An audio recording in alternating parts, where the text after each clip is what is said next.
sa ating mga motor. So ito mga paps, ang ating split part twin core. Yung review tungkol dito, marami na nagsasabi na okay nga ito gamitin dahil bukod sa mas malaki yung kanyang high tension wire kaysa sa stock natin, masasabi kong na-review na rin to ng ating mga kapwa motorista tungkol na rin sa kanyang spark plug cap. Kasi ito maganda rin siya, lalo na kung ang combination mo sa iyong spark plug is iridium. So advisable siya na gamitin.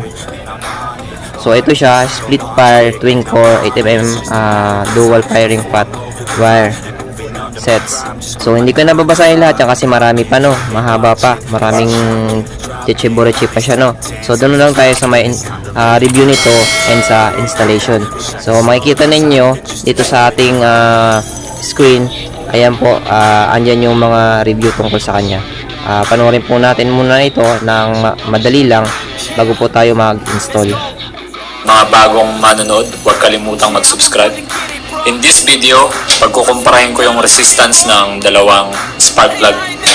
Ang istorya ko kasi ganito, na ako'y nagtataka kung bakit yung kable na to, nung kinabit ko sa aking motor, ay nagkaroon ng ibang performance kumpara dito sa stock. So, tignan natin kung anong pagkakaiba ng resistance nila. Bakit ko nga pala sinusukat ng resistance? Short background. Itong ating spark plug wires ay ang nagko-conduct ng electricity papunta sa ating spark plug. So, kapag mas mataas yung resistance, edi ibig sabihin, mas pigil yung kuryenteng dumadaloy. Kaya, susubukan ngayon natin kung pagkakaiba ng resistance nilang dalawa. Unahin natin yung ating stock. Stock ng ating Rossi Classic 250. Come on! Kahit saan niya i-connecta, basta end-to-end, wala namang direksyon ng resistance. Kakaroon tayo ngayon ng 4.68 reading. Nakaset yung ating voltmeter, multimeter sa 20,000 ohms. So 4.67 multiply by, kung saan siya nakaset, di ba? Tama ba? 20,000. So, paano ba to? Sa mga electrical dyan, hindi kasi ako electrical kaya hindi ako masyado marunong. Ito yung resistance na nakuha natin. Mas mataas na resistance, mas pigil yung kuryente. Check naman natin ang resistance ng split fire. Ito nga pala ay split fire. Nasa 150 pesos lang to. 130, 100 pesos. Depende sa mapagbibilan nyo. May kasama siyang adapter para pang-connecta kung may maliit kayong wire sa inyong motorsiklo. And may kasama na rin siyang plug. Ilan nga ba isa? 4.6. Medyo malalim tong Kailangan steady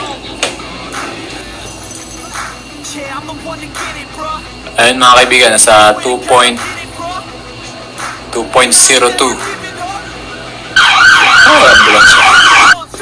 So ibig sabihin, mas mataas yung resistance nitong ating stock spark plug kumpara dito.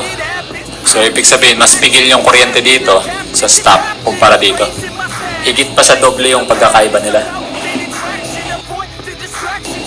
Ngayon, bakit ko ba tinetest tong mga to? Na-curious kasi ako, nagtataka ako, bakit nagkaroon ng ibang performance dun sa motor ko nung kinabit ko to?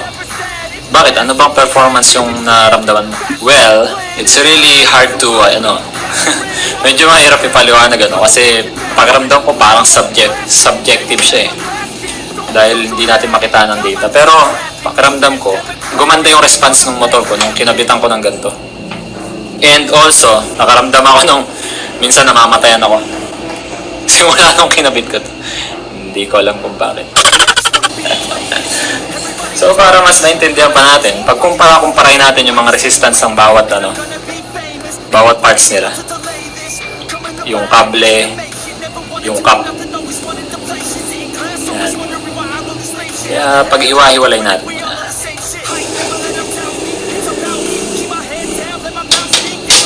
By the way, meron tayo ditong isang part, NGK spark plug cap. Mamaya na nating tignan yan. Ito muna tayo sa mga, pagkumpara natin yung stock sa yung split fire.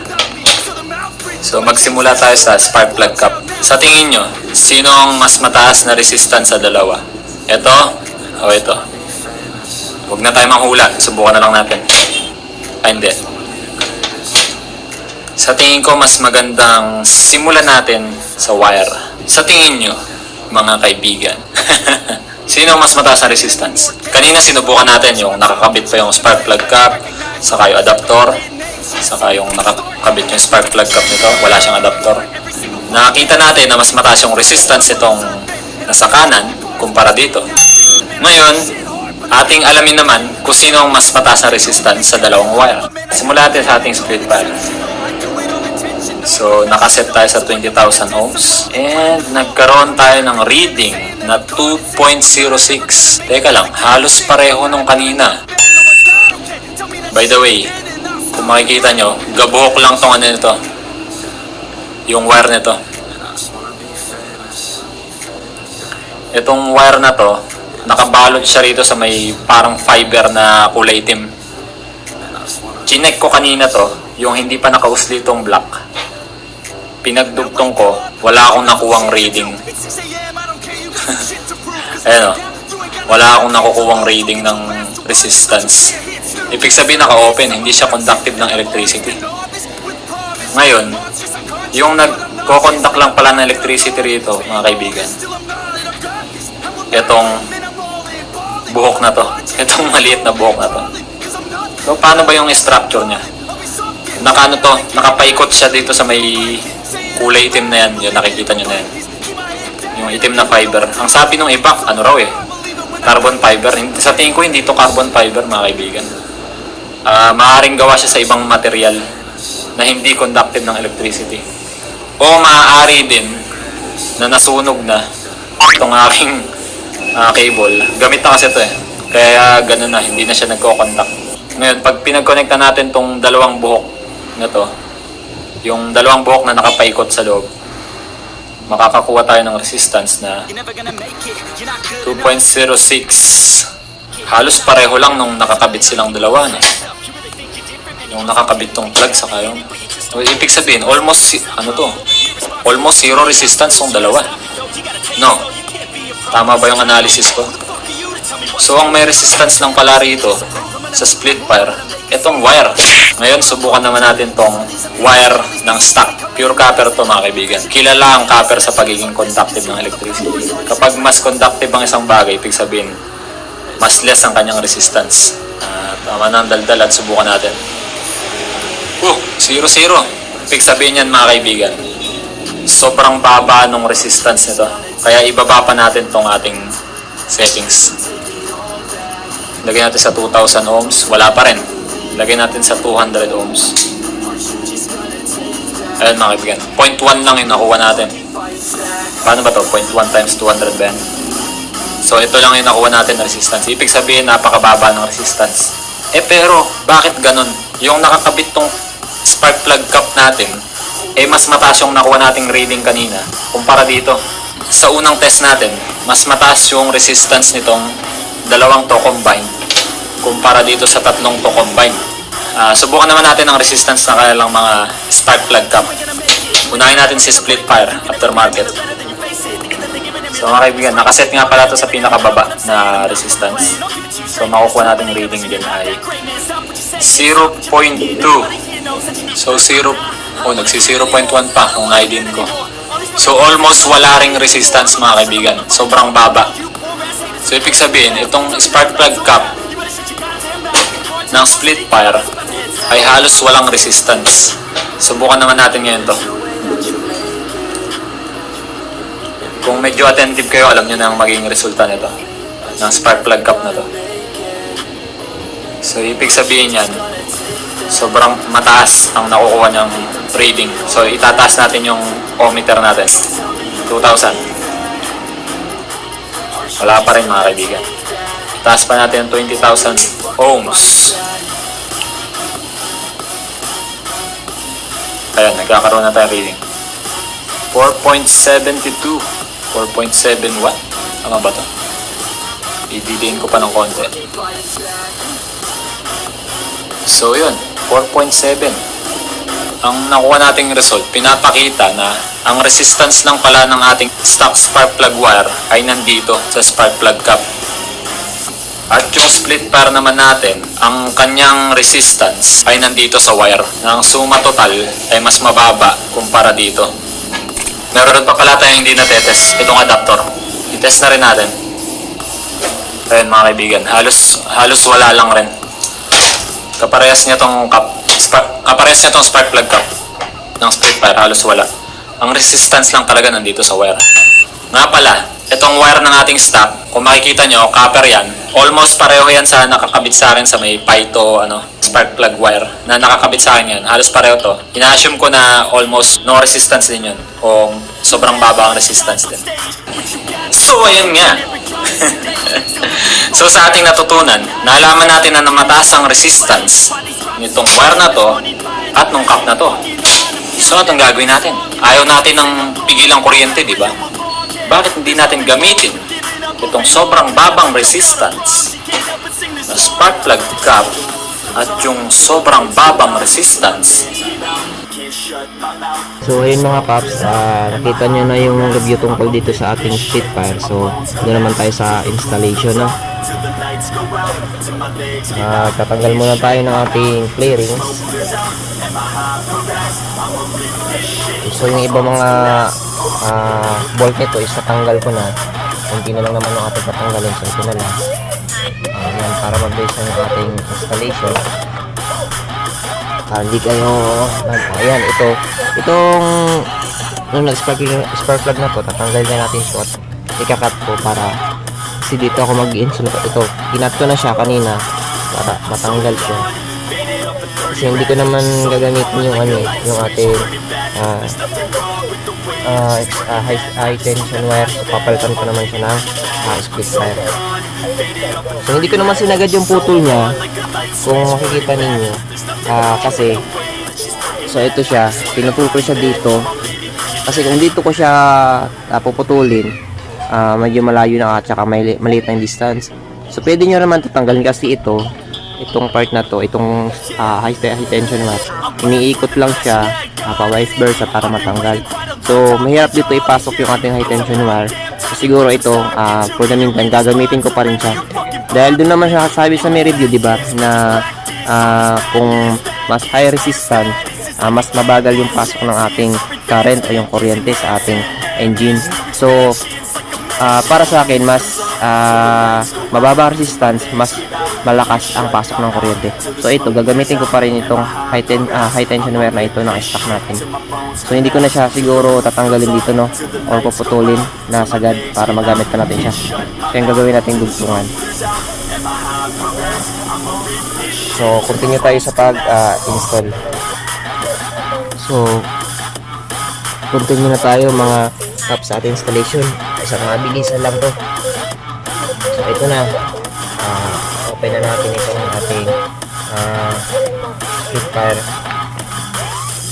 So dito sa ating spark plug cap, na-review na naman, nakita nyo na may review, diba?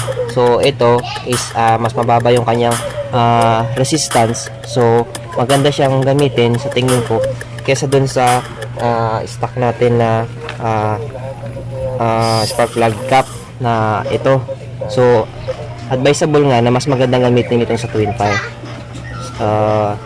Kahit hindi nyo na siguro gamitin muna itong kanyang high tension wire dahil dun nga sa ating review na ipinakita sa kanina is mas mataas yung kanyang resistance kesa dito sa ating stock na high tension wire ito. So ito yung kinat ko dun sa ating part na to dito. Ito yun. So siguro magkakat pa rin ako ng part na to, pwede ko pa rin idugtong dito sa ating stock na high tension wire dahil yun nga mas mataas naman yung resistance nito ang ating high tension wire kaysa dun sa stock natin. So simulan natin mga paps. Then ito nga pala, yung kanyang ito po, kahit hindi nyo naman to gamitin, pwede rin naman kasi ito pang dugtungan lang naman dito tsaka dito sa kabila. So ito siguro sa akin magagamit ko siya dahil yung stock na ating high tension wire at saka itong sa twin core na high tension wire is gagamitin ko rin. So magkakat siguro ako dito mga about mga 2 inches, mga ganun siguro 2 to 3 inches. So yun nga, gawin na natin mga paps. So mag-cut lang ako ng mga almost 2 inches siguro. So ito, ayan. Dutong na natin. So ito mga paps, iniikot lang to ha. Yan, ikot mo lang para matanggal yun. May thread kasi ito sa loob eh, tinetread lang siya, ganun lang pag-i-install sa kanya. Ganon din dito sa kabila. Tinetread lang po pag i-install ito, iniikot lang siya. May mga thread po yan. Kaya hindi siya mahirap gawin. So ayan, natanggal ko na. Tapos, syempre, unahin ko itong ating kinat na mga almost 2 inches to. Yan, kabit ko siya dito. It's a long quest, I will not quit till 10,000 people going off. When I drop this, I gotta make it now. Swear to God, I'm breaking out. Swear to God, I'll think about center stage with the crowd. Cause I got it figured out. I'm just honest and I'm loud. Say I'm modest, but I'm proud. No, I never had a doubt.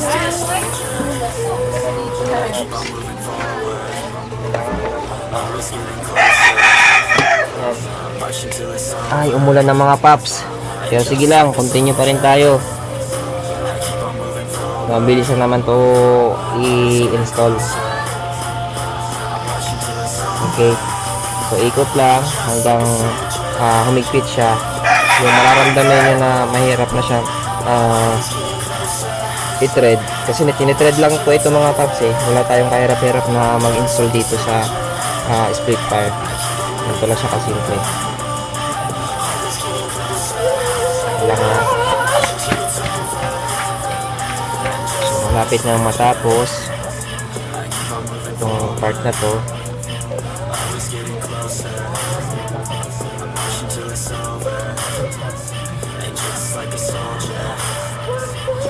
So ayun, tapos yung kanyang extension kanina sinasabi kong dugtungan magkabila, gagamitin ko rin na kasi gagamitin natin ito sa kabila. Siguro unahin ko dito mga paps para hindi mahirap. Let ko lang siya.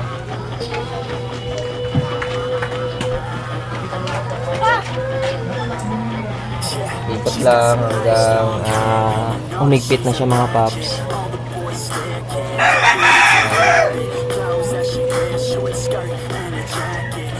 Ganun lang po kasi pinapag-install ng split fire. So yung akin pong spark plug na gamit is Bosch NGK. Bago lang din po ang aking spark plug kaya ayun, sakto na bago lang din yung aking ipapalit na split fire para combination sila. Actually mga paps, maganda nito lalo kung naka-full wave yung motor ninyo. Kasi maganda yung kung ano charging ng kanyang battery. Saka hindi pigil yung kanyang current na papasok sa spark plug. So ito na last na part.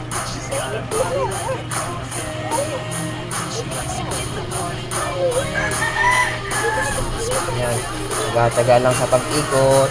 Ito naman kasi dapat kagat na kagat ito mga paps para sure na naka-thread talaga sa loob yung ating high tension wire. So ayan,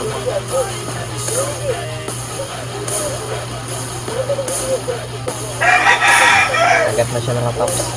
Ganon din dito sa ating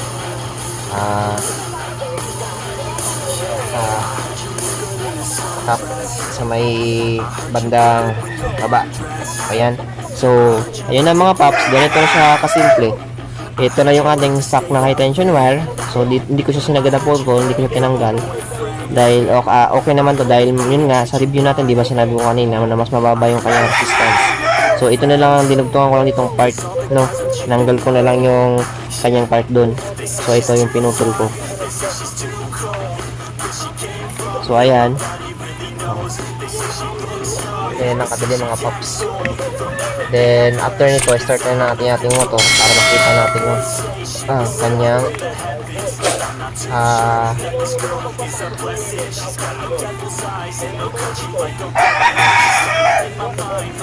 yung kanyang starting kung okay ba. So, ayan lang. Start na natin mga paps.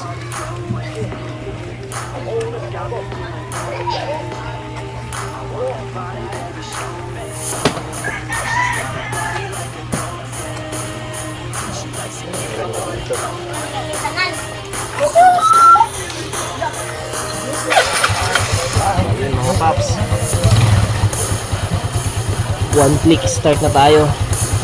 Madali lang, madali lang po simple pag-install. Walang kahirap-hirap. So yun lang aking mga paps ang aking masishare ngayon umaga. Maraming salamat sa inyong panonood sa ating video. Huwag niyong kalimutang mag like and comment sa ating comment section sa video para makareply po ako sa inyong mga tanong, and subscribe na rin po kayo sa ating YouTube channel para updated po kayo sa mga